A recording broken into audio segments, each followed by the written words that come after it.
इस जीएसटी के बारे में राजस्थान माल और सेवा कर संशोधन विधेयक 2022 लाए हैं, क्योंकि जीएसटी काउंसिल बनी है सभी लोगों की सहमति से।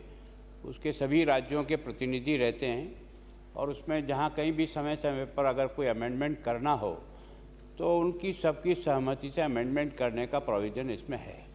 और मैं सोचता हूँ कि ये देश के सभी राज्यों के प्रतिनिधियों के सामने इस जीएसटी काउंसिल ने जो अमेंडमेंट प्रपोज किए थे उसी को केंद्र की सरकार लेकर के आई और उसी के आधार पर हमने भी यहाँ इस बिल को पेश किया है। तो मैं सोचता हूँ हमारी और केंद्र की भावना एक ही है कि हम जो संशोधन उन्होंने किए हैं उन संशोधनों को हम अपने यहाँ करके और उसको अपनी सहमति भेजें। मैं जो बात कहना चाहता हूँ, जीएसटी जब लागू हुआ, ये 7वीं अनुसूची में पहले केंद्रीय सूची और राज्य सूची में केंद्र और राज्य सरकार दोनों को करारोपण करने का अधिकार था। पहले सब अपना अपना बनाते थे। देश में जीएसटी लागू करने के लिए संविधान की धारा 101 और संविधान संशोधन अगस्त 16 में दोनों सदनों में पारित हुआ। इस संशोधन के परिणाम संविधान के अनुच्छेद 246 ए, 269 ए, 279 ए इसमें अंतर स्थापित की गई। जब जीएसटी को लागू करने के लिए अमेंडमेंट किया और अनुच्छेद 286 में संशोधन किया गया था और अनुच्छेद 366 में माल और सेवा कर की परिभाषा में इसको सम्मिलित किया था और ये प्रक्रिया अपना करके संपूर्ण देश में एक देश एक टैक्स लगाने के लिए इस प्रक्रिया में आगे बढ़े। इस संशोधन के परिणाम एक समान मूल्यवर्धित प्रणाली 1 जुलाई 17 से लागू हुई। केंद्रीय वित्त मंत्री की अध्यक्षता में एक जीएसटी परिषद का गठन हुआ जिसमें केंद्र और सभी राज्यों के सरकार प्रतिनिधि हैं। जीएसटी सभी वैसे सामान्यतः नियम यह है कि 3/4 मेजॉरिटी से भी अगर कोई संशोधन स्वीकार करना चाहें तो भी किया जा सकता है। जीएसटी काउंसिल को अधिकार है, लेकिन ये देश का पहला मैं ऐसा अवसर समझता हूँ। अब तक जो भी निर्णय हुए हैं वो सर्वसम्मति से हुए, कोई वोट डिवीजन का एक भी प्रस्ताव ऐसा नहीं था जिस पे वोट डिवीजन, कभी कभी सहमति नहीं बनी तो उसको आगे के लिए टाल दिया गया कि भाई इसके बारे में और जो लोगों ने सुझाव दिया उसको मिला करके अगली बैठक में उसे रखेंगे। तो मैं सोचता हूँ कि इस जीएसटी को लागू करना और जीएसटी को आज 5 साल बाद इस स्टेज पर लाने तक का मैं सोचता हूँ देश के सभी राज्यों की सरकारों का, उनके प्रतिनिधियों का एक मत के आधार पाया। इसके कारण से पहले जब इसके बारे में बहुत कुछ ही भ्रम पैदा किए गए, जब प्रारंभ में जब लागू हुआ तो निश्चित रूप से सभी के मन में एक शंका थी कि पता नहीं जीएसटी से क्या क्या तूफान होगा, लेकिन सच्चाई ये निकली कि जीएसटी को जब लागू किया तो आशंका थी कानून जटिल है, व्यापारों की कमर तोड़ देगा। ये सामान्यतः जिस समय लागू हुआ था तो सारे देश में विपक्ष ने भी इसके बारे में बहुत ये गब्बर टैक्स है, ये टैक्स है, वो टैक्स है और करके उसकी आलोचना की। लेकिन अब वास्तव में जीएसटी विश्व की सबसे सफलतम कर प्रणाली के रूप में स्थापित है। भारत ने भी, हमारे पूर्व प्रधानमंत्री मनमोहन सिंह जी ने भी इस ओर आगे बढ़ने के लिए निरंतर प्रयास किया और उसके कारण से धीरे धीरे आगे बढ़ते बढ़ते इस सरकार ने 2017 की जुलाई में आकर के इस कानून को जो है ना पास किया। इसमें सभी को लाभ है। मैं सोचता हूँ इसके जो संशोधन हैं वो तो 17-18 संशोधन हैं और वो सारे के सारे आपके कारणों और उद्देश्यों में बहुत स्पष्ट दे रखा है। मैं सोचता हूँ उसके अनुसार ही हमने भी अपना काम किया है।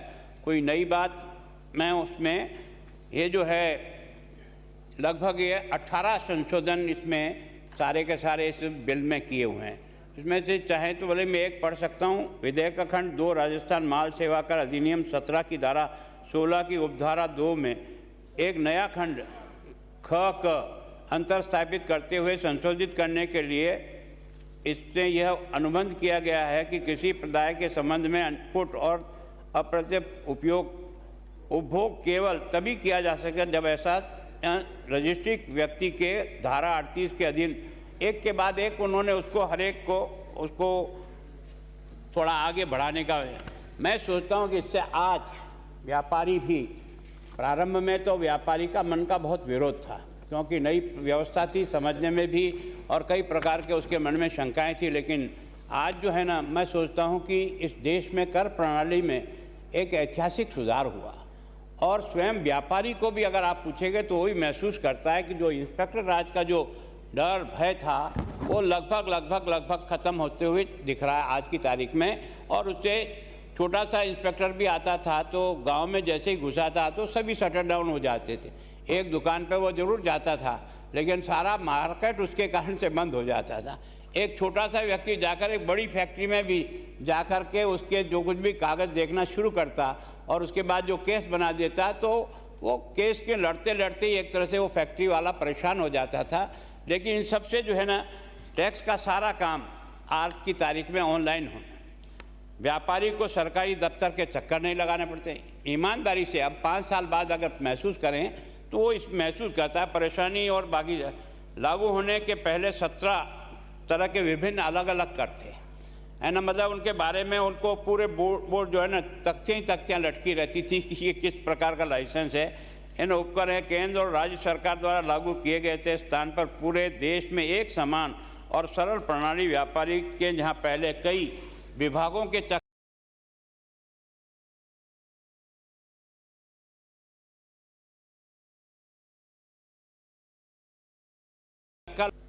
एलएस हो गया है।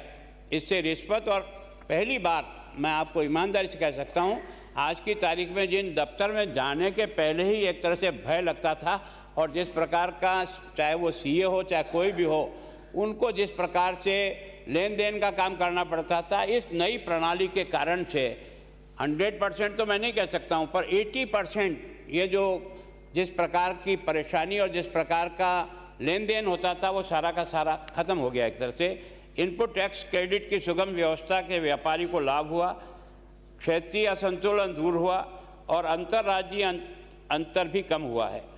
माल व्यापारी को 40 लाख तक के वार्षिक टर्नओवर पर तथा सेवा क्षेत्र के 20 लाख तक वार्षिक टर्नओवर पर पंजीयन में छूट मिली है। ये सब जीएसटी काउंसिल में जैसे जैसे प्रस्ताव आते गए उसके अनुसार जो है ना, इसको छूट को बढ़ाते बढ़ाते आज की तारीख में जीएसटी में पहले केवल 75 लाख का टर्नओवर पर व्यापारी कंपोजिशन स्कीम का हकदार था, जबकि अब जीएसटी के अंतर्गत 1.5 करोड़ तक के टर्नओवर के लिए एक तरह से उसको छूट मिल गई है। जीएसटी के तहत कंपोजिट स्कीम के उत्पादन को भी शामिल किया गया है। एमएसएमई सेक्टर में भी भारी लाभ हुआ है। इस प्रकार देश में 84% करदाता इस स्कीम का लाभ ले रहे हैं, जबकि पहले केवल 25% करदाता ही इसमें भाग लेते थे। आज एक व्यापारी जो सत्ता में अभी तक का जो बैलेंस शीट उठाकर देखें तो मालूम होगा कि वास्तव में उसका टर्नओवर किस प्रकार से बढ़ा। सरकार को भी लाभ हुआ, इस सच्चाई को स्वीकार करना चाहिए हमें। जितना टैक्स कलेक्शन केंद्र का भी था और हमारा भी था, उसमें बहुत बड़ा इजाफा हुआ है ना। आज की तारीख में प्रत्येक महीने में लगभग 1.5 लाख करोड़ से भी ऊपर क्रॉस कर रहा है, जबकि हमारा पूरा का पूरा है ना, प्रारंभ में अगर हम है ना उसको देखें तो फिगर मुश्किल से 60,000 70,000 करोड़ तक संपूर्ण देश का जो प्रारंभ में जाता था महीने का, वो आज की तारीख में 1.5 लाख करोड़ तक का टैक्स कलेक्शन बढ़ा है।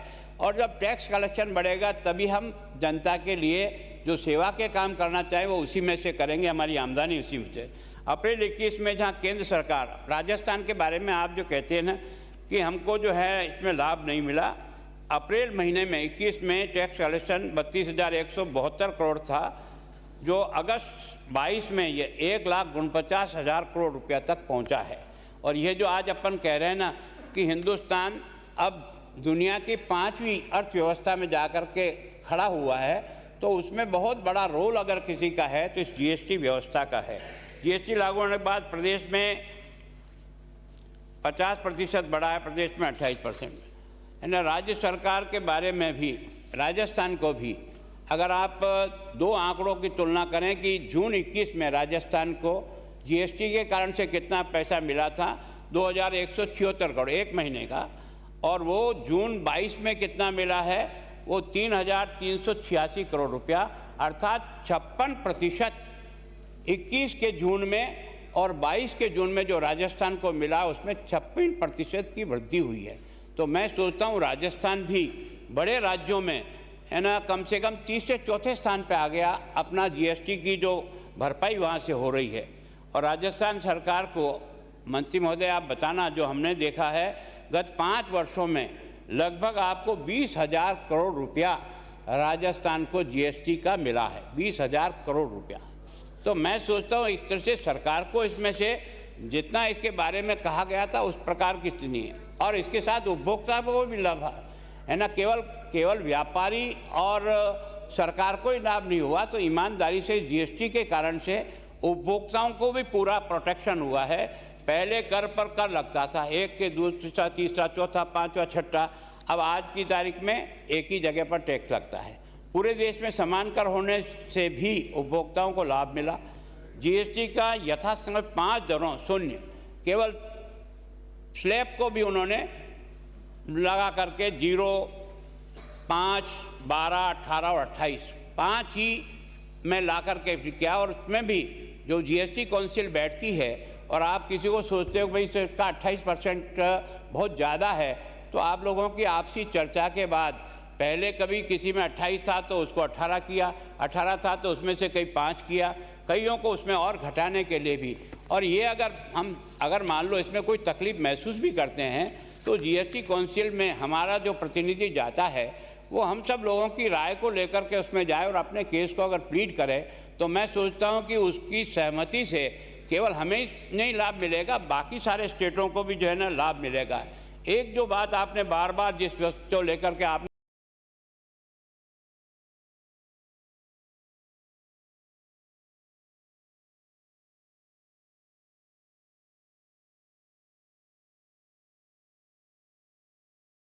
है उसी के ऊपर टैक्स है, खुले में कहीं किसी को कोई जेल नहीं। लेकिन आपने इसको ऐसा प्रचारित किया कि तुम्हारे गेहूं पे भी टैक्स लग गया, तो सब्जी पे भी टैक्स लग दिया है ना, जिसमें कोई पैक आइटम के द्वारा अगर कोई लेन देन हो रहा है तो उस पर यह जीएसटी का टैक्स जरूर है, बाकी कोई नहीं।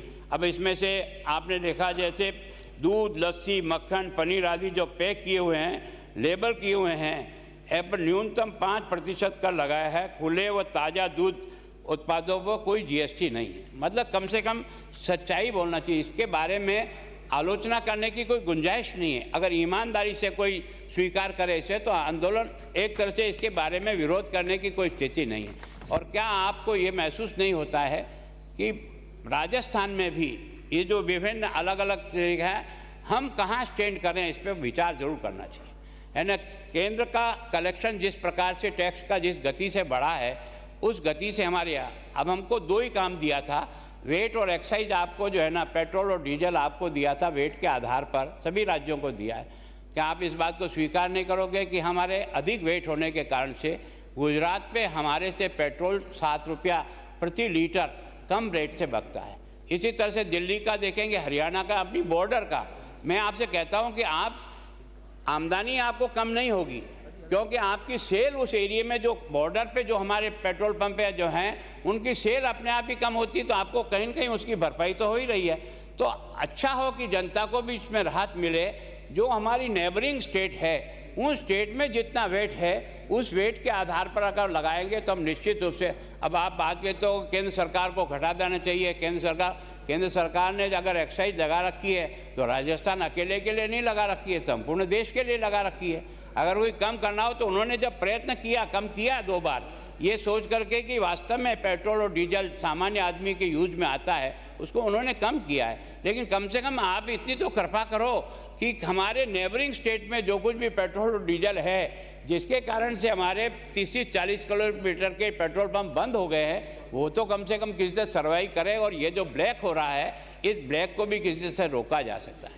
मैं इस बारे में बहुत, क्योंकि राजेंद्र जी ने बहुत बात रखी, लेकिन इस बारे में ज़रूर विचार करना चाहिए कि हम वास्तव में आज की तारीख में कर्जे के भार में इतने गहराई में जा रहे हैं, है ना। मैंने पहले भी जब बजट में बोला था तब मैंने कहा ये 5 लाख करोड़ तो मैंने उस दिन कहा था।